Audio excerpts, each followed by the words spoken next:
Now it's time for today's perspective on the programme, and if you've tuned in at all time this week, you've heard Monday's discussion on Brexit, which is a very stressful issue, of course, for some. Yesterday we talked about wine, which is rather less stressful, and today, well, we're really mellowing it down and talking about soul music, because my guest is a man who's toured the world as a pianist, soul singer and all-round entertainer. Born in Cleveland, Ohio, he's a graduate from the prestigious music programme at Howard University that also sparked the careers of Donny Hathaway and Roberta Flack. Aaron Abernathy joins me here on set. Good to have you with us on the programme. Thank you for having me. Let's start off by finding out what Aaron is all about and have a little clip to some of his music. So full of generosity. Please know that I'm aware, of all the things you do for me. Your love is not in vain, no. So thankful that you pray for me, I'm in it. That's good. Can we just listen to the rest of that? Cancel the interview. What is it about this music, though? I mean, obviously, you're really enjoying it. You're into it there. What drives you? I just think that, you know, my family and my purpose has been music since I've been alive. You know, my dad's record player played nonstop at home in Cleveland, and it was soul music from James Brown, Earth, Wind and Fire, Parliament, Shaka Khan. And I just grew up on that music, like Sly Stone and all of those people. So with me growing up on it, it's just in me to play that type of music. And I love the messaging. I love that it tells stories that the world can relate to.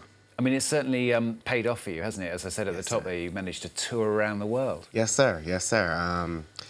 Actually, that album that you were playing won Soul Album in Japan. And it's crazy because that album came out 2 years ago on this day. Oh, right, so okay. to be in Paris performing today, 2 years after I released this album, is just a blessing. Yeah, you're performing tonight, aren't you? Yes, sir. Where's that? Tell us. It's going to be at the Mona Bismarck. Okay. I believe showtime is 8 p.m. Okay. Well, if you happen to be in Paris, Yeah. you know where to go to find out more. And let's talk about your recent work, because you found a lot of extra frame, haven't you, with the album Monologue, which came out in 2016. You've now got another album, Dialogue, coming out. What's been so special about those two? Well, Monologue was an album about family, purpose, and love, and Dialogue was more of an album about what's going on in America surrounding African Americans, police brutality, and just us not getting a fair shot, you know, when it comes to certain things. So I felt that I wanted to tell stories of, you know, the neighborhood that I was living in Northeast Washington, D.C. off of Minnesota and Benning Road. And that story relates just worldwide, you know.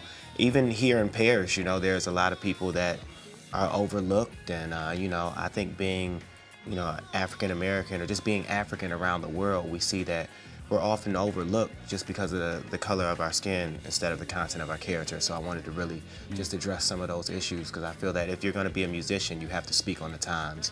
And so that's what Dialogue was more about. Another love story, but, you know, just a different story. I mean, it really sounds like you've changed the mood between the two albums. That's something you deliberately decided to do? I think that the mood has changed, but it's just love, you know? So, like, I think the first album was about a love of family and purpose, and the second album was about a love of my people, you know? So you can consider it a mood change. I do think that the first album was more R&B soul. The second one was more Marvin Gaye, What's Going On, Curtis Mayfield, Curtis albums, Sly and the Family Stone. There's a riot going on, but I do feel that there's still, I guess this one was more political than, you know, the first one had a little more fun on it, but I think that this one was, it was needed, you know, it spoke to the time. And do you think all those different issues and stories that we've reported here on France 24, obviously, that have come up over the last few years and have gained a lot of momentum, and people have, you know, realised what kind of problem there is in the US, and not, as you say, not just in the US. Do you think it's starting to change attitudes now? I think so. I think that we're more aware. You know, I will credit that some people didn't even know what, like, white privilege was, and they're like, hey, you know what?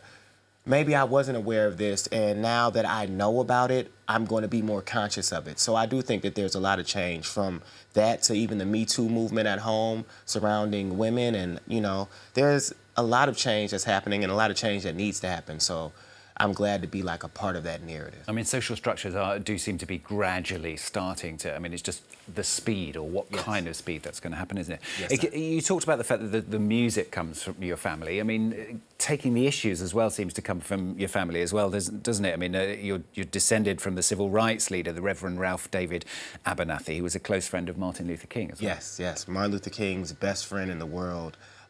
He is my grandfather's brother. And every time I go to Atlanta, I go and see my Aunt Juanita and his children, and we're a very tight-knit family. So I'm not out here marching, but I felt that I should use my purpose in music as a platform. And do you think you're going to carry on doing that? Or, I mean, do you think you might try and lighten the mood again for the next? Oh, I'm lightening the mood. I am releasing my next album, Epilogue, in January of 2019. Okay, that's quick. It's a third then? Yeah, right. a third one. This is the final one in the series, and it is an album about restoration after heartbreak. You know, I think all of us can relate to, you know, going through love, and sometimes it doesn't work out for you.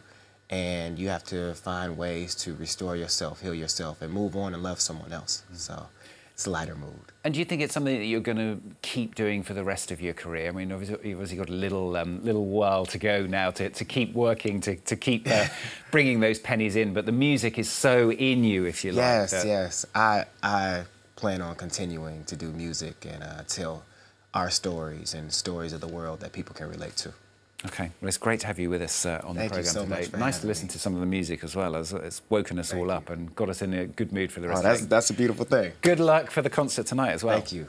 Aaron Abernathy.